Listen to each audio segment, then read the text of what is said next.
Good morning student.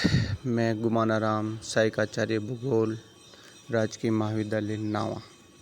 Student, हमने BA द्वितीय वर्ष में जो हमारा जो सेकंड प्रश्न पत्र है आर्थिक एवं संसाधन भूगोल, उसमें हमने व्यवसायों के बारे में अध्ययन कर लिया था। अब जो हमारा नेक्स्ट टॉपिक है वो है agriculture system in the world and type, मतलब विश्व में कृषि के प्रकारों के बारे में हम अध्ययन करेंगे। तो सामान्यतः हम देखते हैं कि विश्व की कृषि का हिटलसिम के वर्गीकरण अति महत्वपूर्ण आधारों में से एक है और यह कृषि का प्रक्रियात्मक रूप है। विश्व की कृषि प्रणालियों में विभाजन में डी हिटलसिन ने कृषि अधिभोग के आधार पर 13 प्रकार बताए हैं। तो हम कह सकते हैं कि विश्व के कृषि प्रकारों में हम कितने प्रकार काउंट करते हैं? 13 प्रकार, यानी 13 प्रकार की कृषि के बारे में हम विस्तृत रूप से अध्ययन करेंगे। डी हिटलसिन ने विश्व के कृषि प्रदेशों का परिसीमन निम्न मापदंडों के आधार पर किया। डी हिटलसिन ने जो विश्व में कृषि के 13 प्रकार बताए थे, उन्होंने एक निश्चित मापदंडों के आधार पर तय किया था कि विश्व में कृषि के 13 प्रकार हैं। देखो कौन कौन से हैं वो। पहला है फसल एवं पशुपालन का संयोजन। दूसरा है भूमि उपयोग क्षमता एवं कृषि उत्पादन। तीसरा है कृषि उत्पादकों का उपभोग का ढंग। चौथा है कृषि कार्य में सहयोगी उपकरणों, यंत्रों एवं आवासीय दशाएं। पांचवा है कृषि में श्रम, पूंजी, संगठन आदि के विनियोगों की मात्रा। तो इन 5 मापदंडों के आधार पर डी हिटलसिन ने विश्व के जो कृषि प्रदेश है उनको 13 प्रकारों में विभाजित किया। सबसे पहले पढ़ेंगे हम चलवासी पशुचारण कृषि के बारे में। सबसे पहले कौन सा है? चलवासी पशुचारण कृषि। चलवासी पशुचारण कृषि। स्टूडेंट, चलवासी पशुचारण जो कृषि है उसके नाम से ही हमें ये ज्ञात होता है कि जो पशुपालन किया जाता है वो एक स्थान पर से दूसरे स्थान पर वो स्थानांतरित होते रहते हैं। चारागाहों के लिए या पशुओं की चारे की व्यवस्था के लिए एक स्थान से दूसरे स्थान पर वो स्थानांतरित करते रहते हैं। सबसे पहले देखते हैं हम चलवासी पशुचारण जो कृषि हमारी है उसकी विशेषताओं के बारे में। इसे घुमक्कड़ या खानाबदोश अर्थव्यवस्था भी कहते हैं, अतः इस क्षेत्र के पशु ही अर्थतंत्र की मुख्य धुरी मानी जाती है। इसका मतलब हुआ घुमक्कड़। घुमक्कड़ का मतलब है एक स्थान से दूसरे स्थान पर यात्राएं करना, एक स्थान से दूसरे स्थान पर प्लान करना। और इस कृषि की जो मुख्य अर्थतंत्र है वो क्या है? पशु, मतलब पशु ही इस कृषि की है वो मुख्य धारा है। दूसरा है चलवासी पशुचारण उन क्षेत्रों में पाए जाते हैं जहां भौगोलिक दशाएं पशुओं के लिए उपयुक्त नहीं होती है। पशुओं के चारे के लिए प्राकृतिक घास उपलब्ध हो जाती है एवं पशु ही जीवन निर्वहन के स्रोत होते हैं। इसका तात्पर्य ये हुआ कि यहाँ भौगोलिक दशाएं उचित न होने के कारण फसलें नहीं हो पाती है, तो उन जगहों पर उस ज़मीन पर क्या उग जाती है? प्राकृतिक घास उग जाती है।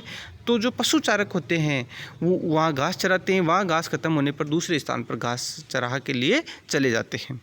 तीसरी इसकी विशेषता है पशुओं को एक स्थान से दूसरे स्थान पर ले जाकर चराना मुख्य व्यवसाय है। इसमें प्रमुख पशुओं में है भेड़, बकरी, गाय, बैल, ऊंट, याक एवं रेंडियर। तीसरी विशेषता का मतलब हुआ एक स्थान पर ले जाकर दूसरे स्थान पर चराना, मतलब स्थानांतरण करना पशुओं का। चौथी विशेषता है स्थानांतरणशीलता इस अर्थव्यवस्था का मुख्य अंग है। एक स्थल पर ठहरने की अवधि प्राकृतिक चारे एवं जल द्वारा निर्धारित होती है। इस अर्थव्यवस्था में कबीले, कज़ाक, किर्गिज, खेप, कालमेक्स तथा मंगोल आदि खानाबदोश जातियां हैं वो सम्मिलित है। अफ्रीका के मसाई, एशिया के बद्दू, कुर्द, मध्य एशिया के किर्गिज, कज़ाक एवं आदि जनजातियां हैं वो इन क्षेत्रों में पाई जाती है। पांचवी विशेषता है इन चाराओं का निवास तंबू, गुफा या हिम झोपड़ी होती है जिससे सुगमतापूर्वक एक स्थान से दूसरे स्थान पर ले जाया जा सकता है। मतलब जितने भी ये खानाबदोश जनजातियाँ हैं वो अपने रहने के लिए जो निवास स्थान बनाती है वो या तो तंबू बनाती है या गुफा बनाते हैं या हिम झोपड़ी, जिसे क्या कहते हैं हिम झोपड़ी, मतलब इग्लू टाइप में जो आवास बनता है उसे हम हिम झोपड़ी भी कह सकते हैं, जो ठंडे इलाकों में पशुचारण का कार्य करते हैं। वहाँ वो लोग निवास स्थान है वो हिम झोपड़ी के रूप में बनाते हैं। अब देखो ये प्रमुख जो हमारी पहली थी चलवासी पशुचारण, ये कौन कौन से विश्व के क्षेत्रों में है ये काम होता है, ये इस प्रकार की कृषि की जाती है। सहारा मरुस्थल से अरब तक के शुष्क प्रदेश, मध्य एशियाई देश, तिब्बत, मंगोलिया, टुंड्रा उन प्रदेशों को कहते हैं जो 70 डिग्री से नॉर्थ में और 70 डिग्री के साउथ में जो ठंडे क्षेत्र होते हैं उन्हें हम क्या कह सकते हैं, टुंड्रा प्रदेश कह सकते हैं, जो कि एशिया और यूरोप के 70 डिग्री नॉर्थ इलाकों में पाए जाते हैं। उसके बाद में है दक्षिण पश्चिमी अफ्रीका एवं मेडागास्कर द्वीप। तो इस प्रकार जो हमारी चलवासी पशुचारण कृषि है वो इन क्षेत्रों में की जाती है। दूसरी हमारी जो कृषि है वो है व्यापारिक या वाणिज्य पशुपालन। एक तो पशुपालन हो गया था चलवासी पशुचारण, जो सिर्फ पशु की मुख्य धुरी होती है, और इसकी एक विशेषता होती है कि चलवासी पशुचारण के अंतर्गत सिर्फ जीवन निर्वहन के लिए ही वो इस प्रकार की कार्य करते हैं। इसकी जो विशेषताएं हैं व्यापारिक पशुपालन की, प्रमुख विशेषता पहली है व्यापारिक पशुपालन का श्रेय यूरोपीय अप्रवासियों को है। दूसरी है इस कृषि में पशुपालन ही प्रधानता है, अन्न की खेती नगण्य होती है। मतलब प्रमुख पालन क्या है, पशुपालन ही प्रमुख विशेषता है, मतलब पूरा फोकस किया जाता है वो पशुपालन पे किया जाता है।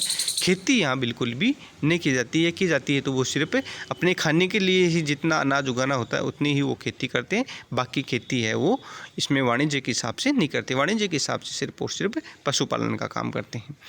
इस कृषि में गाय बैल संख्या में थोड़े अधिक पाए जाते हैं। तीसरी विशेषता है पशुओं में भी क्षेत्रीय विशिष्टता मिलती है। उत्तरी अमेरिका और दक्षिण अमेरिका में गोवंशीय पशुओं की प्रधानता है, पर ऑस्ट्रेलिया और न्यूजीलैंड में भेड़ बकरियां अपेक्षाकृत अधिक मिलती है।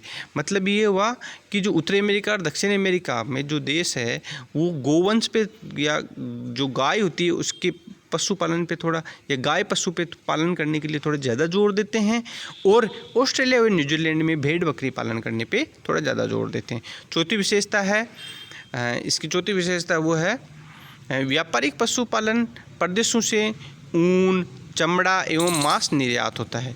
जो ये व्यापारिक पशुपालन करते हैं लोग, वह देश ऊन, चमड़ा और मांस का क्या करते हैं, दूसरे देशों में निर्यात करते हैं। पांचवी विशेषता है पशुओं की देखभाल वैज्ञानिक ढंग से की जाती है। कोई बीमार होता है पशु तो वहाँ डॉक्टर आता है और उसका सही ट्रीटमेंट करता है, तो इसका मतलब जो पशुपालन की जो देख रेख है वो भी वैज्ञानिक ढंग से की जाती है। छठी विशेषता है चारागाह विस्तृत क्षेत्र पर होते हैं। सातवीं है विस्तृत क्षेत्र का मतलब बड़े क्षेत्र में होते हैं इनके चारागाह।